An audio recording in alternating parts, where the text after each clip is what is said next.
I know it sounds strange, but first of all, I want to thank you for my name tag.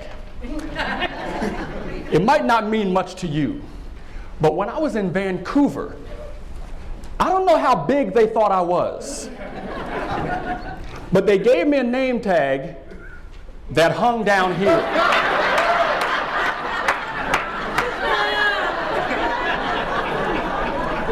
Now, I don't care how confident of an individual you thought you were.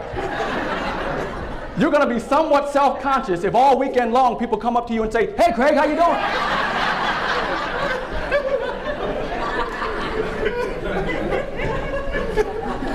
But you hear the accolades, all these accolades, all these. You know, with all these accolades, people still don't like me. You know why they don't like me? Because I joined Toastmasters in March of 1998. Got my CTM in March of 1999 and won the World Championship in August of 1999 in my very first try.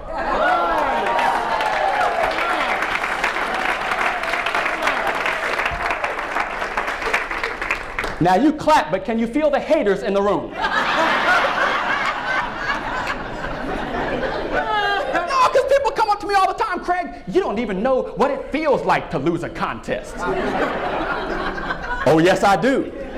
See, I lost the humorous speech contest at the club level. Thank you, Edie, for laughing at my misery. And I'll never forget a seasoned Toastmaster named Alan Mish came up to me afterwards. He said, "Craig, you can win the World Championship of Public Speaking." I said, "What are you talking about? I just lost the humorous speech contest at the club level." He said, "That's okay. The only thing wrong with your humorous speech was that it wasn't funny."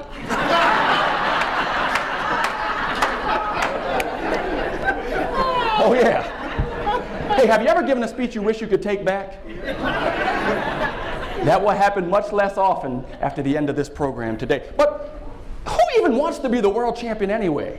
I saw that. You do? Oh, a lot of hands went up. I saw a lot of people up here, a lot of contestants. Let me just warn you, being the world champion is a blessing and a curse. Imagine this, I'm in the Chicago airport 2 days after I won the world championship. If you had been walking towards me, you would have seen my wife on one side and me holding this big, gigantic crystal trophy, just walking through the Chicago airport. And all eyes were on me. People are looking at me like, "Who is that? Is that Denzel Washington?"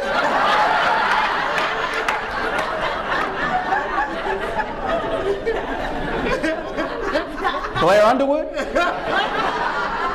Flavor Flav? But this is how I knew my life would change, because this petite lady runs up to me and she starts reading the trophy. 1999 World Champion of Public Speaking. Say some things.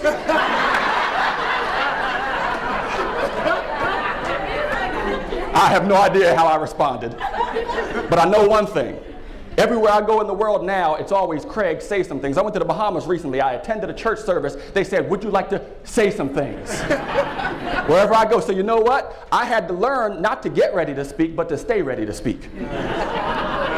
And by the end of this program, you'll know how to stay ready to speak rather than have, so that you can take advantage of every speaking opportunity anytime you can. Okay? Sal, so when I was in prison, visiting. To clarify that. An inmate came up after my presentation. He said, "Craig, getting out of here in a few months, man. I'm feeling good about life, and I'm back on the right track." But you know, there's a quote by Will Rogers who says you might be on the right track, but if you just stand there, what's going to happen? So I left that day thinking, well, I'm glad he's back on the right track, but maybe I'm standing still as a speaker. Have you ever wondered that? Yes, dear.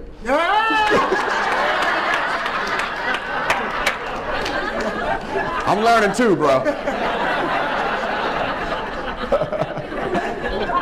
So I decided to call up this lady who's supposed to be one of the best public speaking coaches in the country.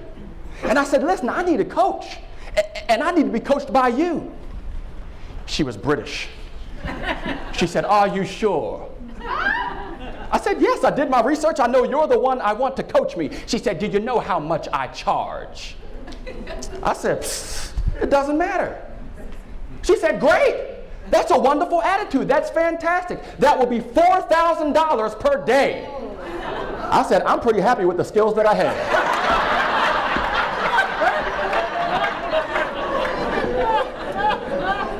But you know, so often in life we look at the price of doing something and we don't look at the cost of not.